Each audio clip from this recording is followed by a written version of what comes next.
بسم اللہ الرحمن الرحیم نحمده ونصلی علی رسولہ الکریم۔ میرے دوستو بزرگوں،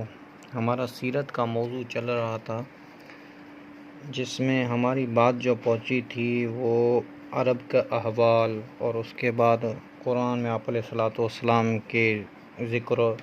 اور اس کے بعد اللہ نے رفع بلند کیا، پھر زمانہ، پھر یہ ساری چیزیں۔ اب نبی پاک صلی اللہ علیہ وسلم کی جب پیدائش ہوئی، جس رات نبی پاک صلی اللہ علیہ وسلم کی پیدائش ہوئی،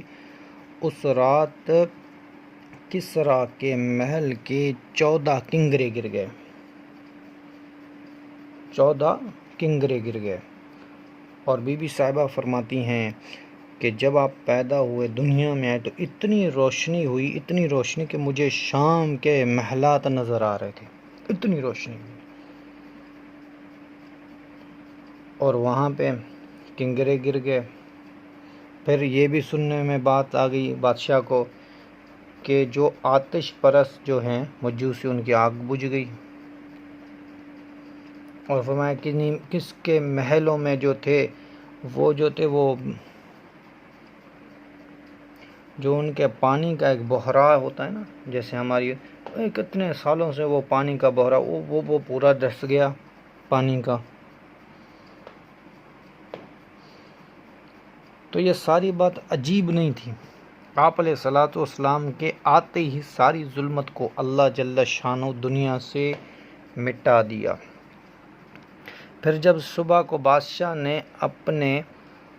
جو راہب تھے یا جو عالم تھے اس زمانے کے، اس کو بلایا، کسریٰ نے، اس نے بادشاہ نے اپنے بات کی ان سے، ان کو بلایا۔ اس نے کہا ہمارے جو ہیں وہ 14 کنگرے گر گئے۔ اس نے کہا بادشاہ، ایسا لگتا ہے کہ اس امت کا جو نبی ہے وہ پیدا ہو گیا ہے، ایسا لگتا ہے نبی آنے والا تھا وہ پیدا۔ اور اس کے 14 کنگرے گرنے کے یہی مقصد ہیں کہ آپ کے 14 بادشاہ آئیں گے، آپ کی نسل میں 14 بادشاہ آئیں گے، اس کے بعد آپ کی حکومت ختم ہو جائے گی۔ جو انہوں نے کہا، یہ ٹائم تو نہیں بتایا۔ تو محققین کہتے ہیں کہ 4 سال میں 10 بادشاہ تو چلے گئے، 4 سال میں 10 بادشاہ چلے گئے۔ اور پھر کہیں سے خبر آئی کہ جو بحیرہ تھا نا، وہ دس گیا پورا کا پورا اندر۔ کہیں سے خبر آئی کہ مجوسی کی آگ تھی نا، وہ کبھی انہوں نے آگ کو بند نہیں کیا، اور جب نبی پاک صلی اللہ علیہ وسلم اس دنیا میں آئے تو فوراً وہ آگ بھی بجھ گئی۔ اور کئی بتاتے ہیں کہ محلوں میں ان کے جو تھے وہ دراڑیں پڑ گئی، آپ علیہ الصلوۃ اسی رات کو دراڑیں پڑ گئی۔ تو یہ سارا آپ علیہ الصلوۃ والسلام کے آنے کے بعد کے احوال ہیں۔ اور آپ علیہ الصلوۃ والسلام جب آئے تو آسمانوں میں پہرے لگ گئے، جو میں نے آپ کو پہلے بھی بتایا کہ جنات اوپر نہیں جا سکتے تھے، آسمانوں پہرے لگ گئے۔ اس رات کو پیدا ہوئے، بس اب پہرے۔ تو حضرت بی بی صاحبہ حضرت آمنہ رضی اللہ تعالی عنہ فرماتی ہیں کہ محرکین بھی لکھتے ہیں کہ دونوں ہاتھ جو آپ کے تھے پیدا ہونے کے بعد وہ زمین پر پڑے ہوئے تھے، دونوں ہاتھ آپ نے زمین کی طرف کر دیا، اور ایسے محسوس ہو رہا تھا کہ آپ سجدہ کر رہے ہو، سر کو زمین پہ رکھے، ایسے محسوس ہو کہ آپ سجدہ کر رہے ہو۔ اللہ تعالیٰ جل شانہ کی طرف پھر آپ نے انگلی اٹھائی آسمان کی طرف۔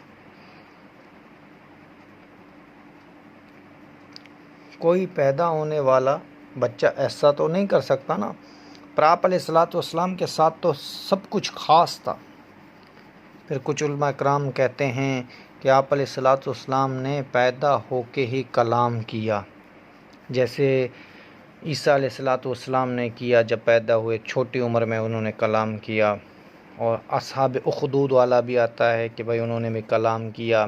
ایک دوسرے بھی آتے ہیں، ان کی ماں نے ان کو وہ بد دعا دی، تو پھر اس کی وجہ سے وہ بھی بڑے اللہ والے تھے، ان کی بھی شاہدی ایک بچے نے دی۔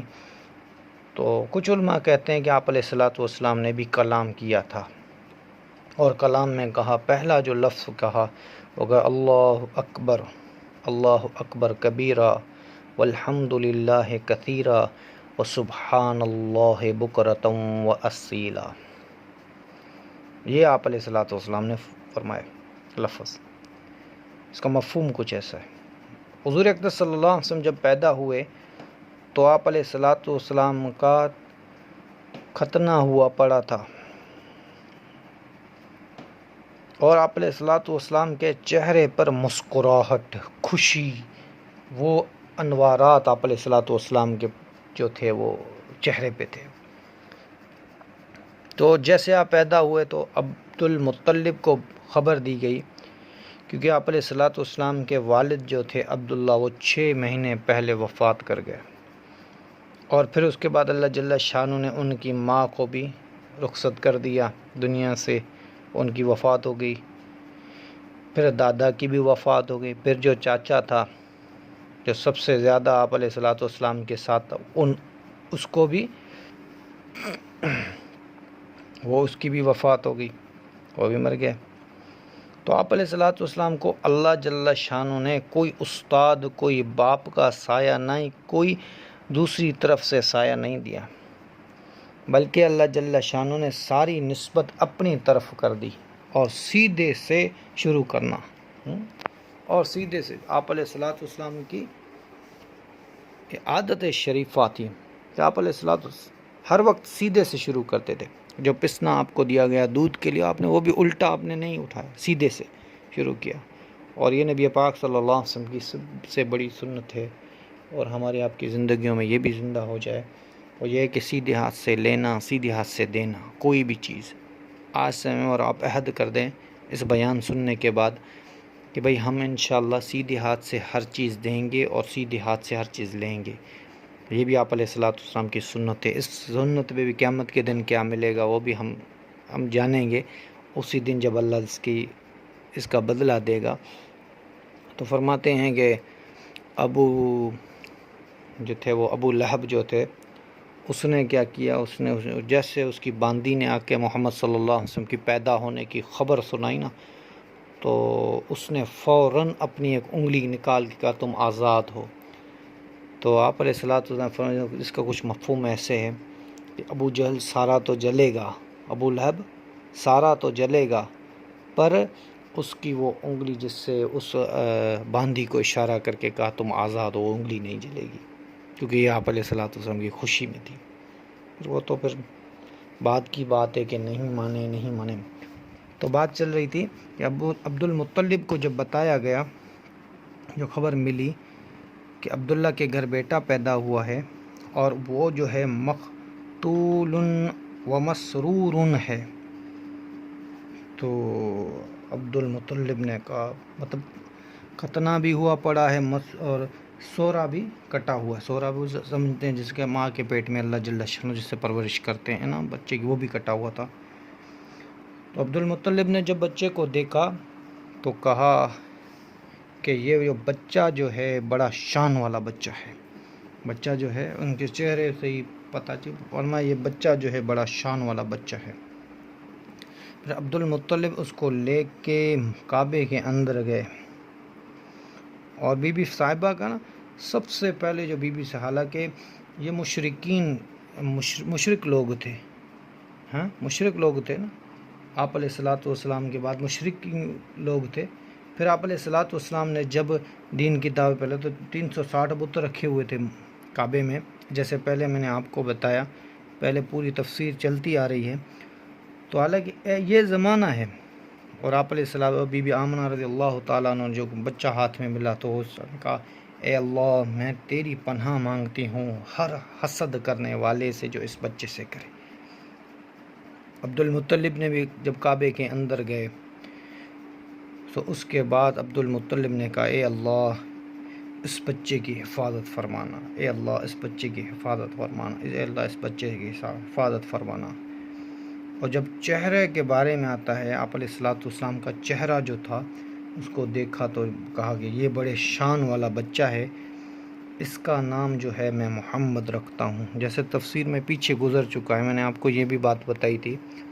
کہ آپ علیہ الصلوۃ والسلام جب وہ عبد المطلب جو تھے ان کے ساتھ 4 لوگ اور تھے، جب وہ گئے تھے تو ان کو ایک راہب نے کہا کہ بھائی تم کہاں سے آئے ہو؟ انہوں نے کہا ہم تو ادھر سے آئے ہیں، مکہ سے آئے ہیں۔ تو پھر راہب نے کہا بھائی ایک نبی پیدا ہونے اس کا ظہور قریب ہے، اس کا ظہور کا اس کا نام محمد ہو۔ تو چاروں نے ارادہ کیا کہ ہمارا بیٹا ہوگا تو ہم اپنے بیٹوں کا نام محمد رکھیں گے، اور اللہ کی شان چاروں کا بیٹا ہوا، چاروں کا بیٹا، ٹھیک ہے، چاروں کا بیٹا۔ جب یہ بیٹے ہو تو انہوں نے سب نے اپنے بیٹے کا نام محمد رکھا، اور عبد المطلب نے محمد رکھا کعبے کے اندر محمد صلی اللہ علیہ وسلم۔ تو اللہ جل شانہ نے ان کی بڑی شان اونچی کی ہے محمد صلی اللہ علیہ وسلم کی، اور آگے بھی تفسیر میں ہم آپ کو پوری اس کی وہ بتائیں گے۔ ایک عورت تھی بدو عورت، آپ علیہ السلام کے سفر میں جا رہے تھے نا، صحابہ بھی آپ کے ساتھ تھے، تو ایک بدو عورت تھی، اس نے آپ علیہ السلام کو بھوک لگی، ساتھی کو بھوک لگی، تو بدو عورت کے پاس گئے اور پوچھا کچھ کھانے کے لیے ملے گا ہمیں، ہم مسافر ہیں۔ بدو عورت نے کہا کہ زیادہ تو کچھ نہیں ہے، یہ کچھ کھانے کے لیے میں نے یہ بکری ہے، اس میں دودھ تو ہے ہی نہیں، اگر ہو تو آپ نکال لیں۔ تو جب آپ علیہ السلام دودھ کے پسنوں پہ ہاتھ لگایا دودھ کی جگہ پہ، تو دودھ ہی دودھ، تو اس نے بھی پیا، آپ علیہ السلام نے بھی پیا، ساتھیوں کو بھی پلایا، پھر وہ دودھ لے کے اس عورت کو بھی دیا کہ تم بھی رکھو اپنے لیے۔ تو اس عورت کا جب وہ خاوند آیا تو نبی پاک صلی اللہ علیہ وسلم سے، تو اس عورت نے اپنے خاوند کو بتایا، ایک آدمی آیا تھا، پھر آپ علیہ السلام کا انہوں نے حسن بتایا، لا ما بعد، تو انہوں نے حسن بتایا کہ رأیت رجل واحد الوضاح قبل جب وجہ حسین الخلق لم تعب خلا ولم تعج صلا وسیم و قسیم۔ فرمایا کہ ایسا جو تھا میں نے دیکھا ہی نہیں تھا، جس کا کچھ ترجمہ یہ، اس کا مفہوم یہ ہے کہ ایسا میری آنکھ نے دیکھا ہی نہیں تھا جب میں نے اس کو دیکھا، جیسے کہ 14ویں کا چاند اتر کے زمین پہ آ گیا ہو، اور اس کا پیٹ پورا جسم اس کا تھا، سیدھی جسم تھا، سیدھا جسامت تھی، اور وسیم تھا، وسیم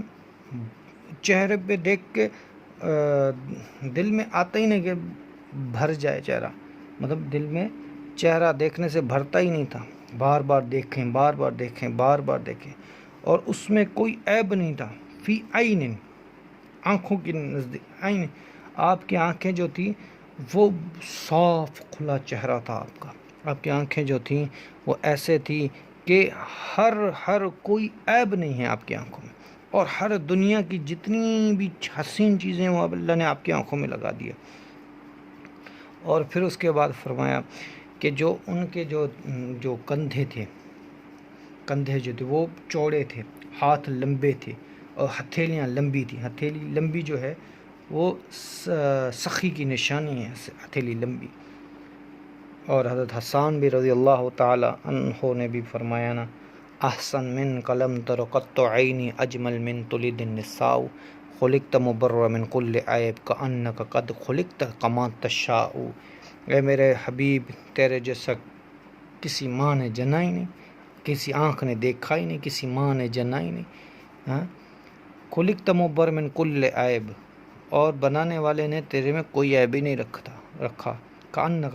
قد خلقت کما تشاء، ایسے بناتا رہا جیسے کہ تو خود بولتا رہا، ویسے مجھے بناتا جاؤ، مجھے بنا ویسے۔ تو انشاءاللہ آگے بات چلے گی، وما علینا الا البلاغ۔ بسم اللہ الرحمن الرحیم۔